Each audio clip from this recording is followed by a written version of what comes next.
dar continuidade aqui na parte 2, sobre a vida de fé e vitórias de Moisés, uma história incrível que nos inspira a cada momento. Fique até o fim e aprenda como você também poderá vencer qualquer situação, assim como Moisés venceu pela fé, nos deixou exemplo de como agradar ao Senhor e receber muitas bênçãos. Até o final dessa linda história de vida e fé, você poderá ser alcançado pelo Espírito Santo e transformado um verdadeiro vencedor pela fé. Para ter entendimento completo, veja a parte 1 e a 3 nos vídeos do canal. Deixe seu like, comente e compartilhe.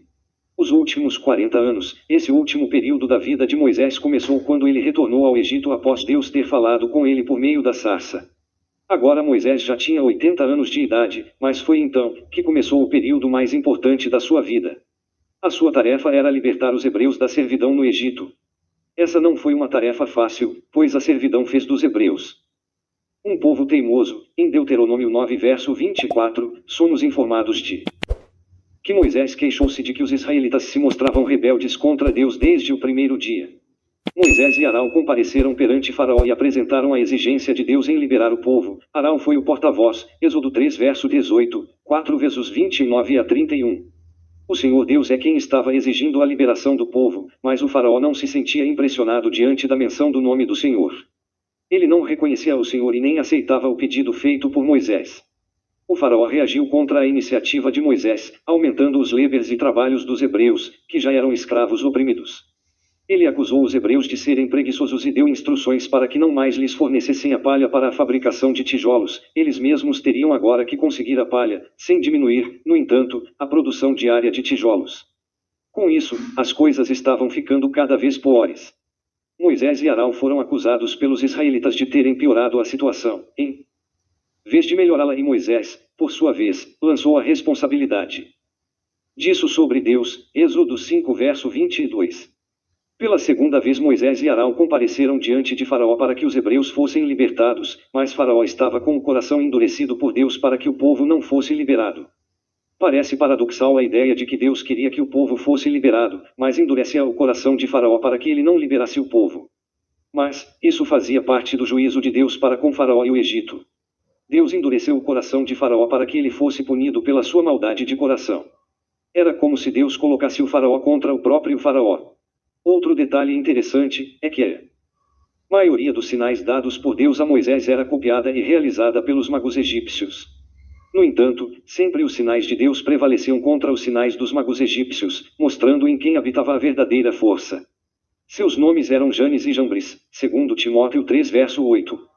Depois de 2 tentativas de Moisés convencer a Faraó em liberar o povo, Deus resolveu pessoalmente ir. Porém, Deus não foi com a mansidão de Moisés, mas foi com o juízo da sua justiça, trazendo consigo 10 pragas sobre o Egito. Há algumas curiosidades nas 10 pragas. A primeira delas é o fato que as 10 áreas afetadas pelas pragas representavam 10 deuses do Egito. Os egípcios eram politeístas, serviam a muitos deuses. Dentre as centenas de deuses que eles criam estavam os 10 deuses envergonhados nas 10 pragas. Primeira, Ap, deus do Nilo. O rio Nilo era tido como um deus. A primeira praga foi as águas do Nilo transformadas em sangue.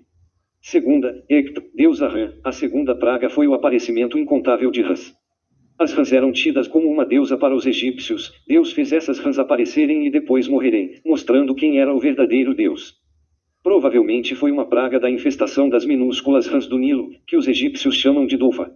As pequenas rãs disseminaram-se por toda parte durante 7 dias. As rãs haviam se espalhado e enchido as casas, os quartos de dormir, a cama, as casas dos servos e os fornos e as amassadeiras onde se produzia pão. Êxodo 8 verso 3.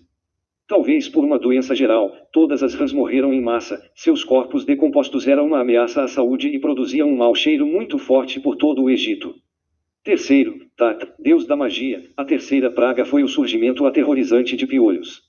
Os magos não eram capazes de realizar qualquer tipo de magia em virtude da presença destes pequenos seres pelo corpo. O deus Tat foi envergonhado. Segundo a Bíblia, essa praga foi iniciada quando Arão bateu no pó da terra, que então se transformou em uma incrível massa de piolhos. Como calcular a quantidade de pó que há na terra? É incalculável a quantidade de piolhos nessa praga. Quarta, Deus controlador do universo. A quarta praga foi das moscas. O deus egípcio do universo não fora capaz de deter o verdadeiro e único Deus do universo em realizar o seu juízo. Além de tirar o sossego dos egípcios, essas moscas podem ter sido atraídas pelo mau cheiro dos restos das rãs e dos piolhos. Provavelmente essas moscas tiveram uma grande importância na proliferação das bactérias que causaram infecção no gado na quinta praga. Nessa praga Faraó disse que até liberava o povo, mas apenas para sacrificar ao Senhor, mas teria que voltar para o Egito para continuar. Riem como escravos. Essas pragas estavam desestabilizando o Faraó ao tal ponto que ele pediu que Moisés orasse por ele. Êxodo 8 verso 28. Deus estava endurecendo o seu coração para que o juízo divino fosse completado. Quinta, Reiter e Apis, Deus touro e Deus a vaca. A quinta praga foi a peste no gado. Os deuses egípcios do gado não foram capazes de impedirem essa praga. Por certo, está em pauta aqui uma grave infecção que veio sobre todo o gado dos egípcios. É possível que algum inseto acreditasse que as moscas da praga anterior tenha espalhado a doença entre os animais. Sexta, Ísis, deusa da medicina. A sexta praga foi o surgimento de doenças e úlceras sobre todos os egípcios, mas a deusa da medicina não pode fazer nada para livrá-los. Essas úlceras muito provavelmente eram causadas por picadas de insetos, que permitiam que bactérias como Streptococcus e Staphylococcus penetrassem sob a proteção da pele. A mosca, cujo nome científico é Stomoxys calcitrans, multiplica-se na matéria em decomposição, gados da quinta praga em decomposição, e poderia ser a principal transmissora das bactérias causadoras dessa doença. Essas úlceras afetavam principalmente as mãos e os pés, dificultando assim tanto a movimentação como a reação dos egípcios. Os mágicos do Egito também foram afetados por essa praga, pelo que não tentaram duplicá-las com suas mágicas. Sétima, Respo, deus da natureza que controlava as chuvas, os ventos e os trovões. A sétima praga foi trovões. E Saraiva. Trovões são tempestades através de raios com eletricidade e sareivas são pedras gigantescas caindo sobre a terra. O texto bíblico diz grave chuva de pedras destruindo casas, plantações e cidades. O Deus da natureza nada pode fazer para impedir esses estragos. Todas as cidades dos egípcios foram afetadas por essa praga, mas em Gozém, onde moravam os hebreus, nenhuma dessas pragas chegaram. Oitava, Deus protetor das colheitas. A oitava praga foi a dos gafanhotos. Os gafanhotos destruíram toda a colheita dos egípcios. Era Deus mostrando que o Deus protetor da colheita dos egípcios não tinha poder para impedi-lo e detê-lo. A praga dos gafanhotos era uma das piores pragas que existiam. O texto menciona um vento que soprou durante um dia e uma noite, e que trouxera os gafanhotos. Durante uma invasão de gafanhotos, os gafanhotos chegam a escurecer a luz solar com o seu número intenso quando voam. Enquanto os adultos voam escurecendo a luz do sol, os filhotes ficam devorando tudo o que está ao seu alcance. No solo. A sensação que essa praga provocava era como estar em casa à noite com a luz acesa, porém, ao apagar a luz e acender de novo, contemplar todos os móveis, alimentos e roupas destruídos. Não é nada agradável. A fêmea do gafanhoto, enquanto isso, deposita os seus ovos em buracos na terra, formando assim uma massa oval escondida.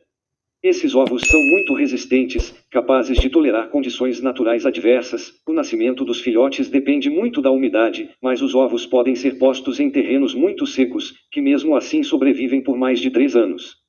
E assim que chega a umidade, no espaço de 10 dias, os ovos são chocados, e há uma produção de gafanhotos em números alarmantes. Quando todos pensavam que a praga já havia passado, surgia um novo exército de gafanhotos destruindo tudo o que fora reconstruído nesse curto período. Nona, Ra, Deus Sol, e Horus, Deus Solar. A nona praga foi o surgimento de trevas. O que para os egípcios eram os deuses do Sol e do sistema solar, para Deus foi o mesmo que nada na hora de manifestar trevas sobre o Egito. As trevas cobriram o Egito inteiro, foram totais e absolutas. Um homem não podia ver a um seu semelhante que estivesse à sua frente. Alguns intérpretes entendem que houve nisso um acontecimento sobrenatural, talvez único até hoje, em toda a história da humanidade. Diante disso, o faraó resolveu que seria aceitável uma saída parcial do Egito, por parte dos israelitas. As pessoas poderiam ir, mas não o seu gado. Faraó tinha interesse no gado dos hebreus, pois os gados egípcios que haviam sobrevivido à quinta praga estavam muito debilitados. Moisés rejeitou esse plano econômico do monarca, e o faraó ficou tão irado que disse a Moisés para partir e não voltar, sob ameaça de morte. O faraó disse a Moisés que nunca mais queria ver o seu rosto. Êxodo 10 verso 29. Ele não sabia, mas a praga final seria um golpe definitivo, depois do qual não haveria mais a necessidade da mediação de Moisés. 10ª, Amon-Ra, Deus protetor da vida. Os egípcios tinham esse Deus como o Deus que protegia suas vidas e suas famílias. Mas, ele não pode fazer nada para impedir que o verdadeiro Deus matasse todos os primogênitos do Egito. A 10ª praga foi a morte dos primogênitos. As calamidades sofridas até então tinham sido tão severas que o Egito estava totalmente arruinado. Ao término da 8ª praga, a dos gafanhotos, os servos de Faraó lhes haviam dito: acaso não sabeis que o Egito está totalmente arruinado? Êxodo 10 verso 7. Porém, nenhuma das pragas anteriores foi capaz de se comparar à da morte dos primogênitos dos homens e dos animais. O anjo da morte passou por todo o Egito. Mas o povo de Israel foi protegido mediante a instituição da Páscoa com o sangue espargido do Cordeiro. Esse sangue espargido do Cordeiro nos aponta para o sacrifício de Cristo no Calvário por nós, pois pelo sangue de Cristo, somos guardados da morte eterna. A morte sobreveio à meia-noite. E entre todos os primogênitos, morreu também o primogênito de Faraó, que era o sucessor no trono. Um grande clamor de desespero ouviu-se por todo o Egito. Moisés e os hebreus não apenas tiveram permissão para sair, como também foram obrigados a fazê-lo rapidamente. Naquela noite o faraó mandou chamar Moisés e Arão e lhes implorou para partirem imediatamente com o povo, levando todos rebanhos, manadas e bens. O desespero dos egípcios foi tão grande que eles pagaram os hebreus para saírem. Eles deram aos hebreus ouro, prata e roupas, de modo que ficaram pobres e despojados para que os hebreus saíssem rapidamente, pois eles temiam também morrerem, assim como aconteceu aos primogênitos. Êxodo 12 verso 33 e fim 36.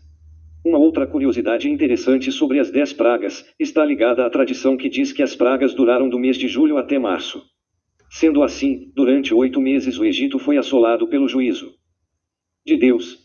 Outra curiosidade, é que a primeira praga das águas do Nilo, transformadas em sangue, aconteceu na época das cheias do Nilo. As pragas começaram no período em que o rio transbordava. Isso sugere que em vez de uma inundação de água no Egito, aconteceu uma inundação de sangue. Isso nos ensina que Deus sabe o momento certo de revelar o seu juízo. Ao fim das 10 pragas, Faraó não resistiu, liberou o povo. Você hoje é convidado a usar os bons exemplos e a fé de Moisés para ver na força do Espírito Santo. Vamos continuar conhecendo essa linda história no próximo vídeo, parte 3. Se esse vídeo te ajudou, inscreva-se no canal, deixe seu like, seu comentário e envie para alguém que você gosta. Isso fará com que o YouTube mostre para mais pessoas. Até o próximo vídeo.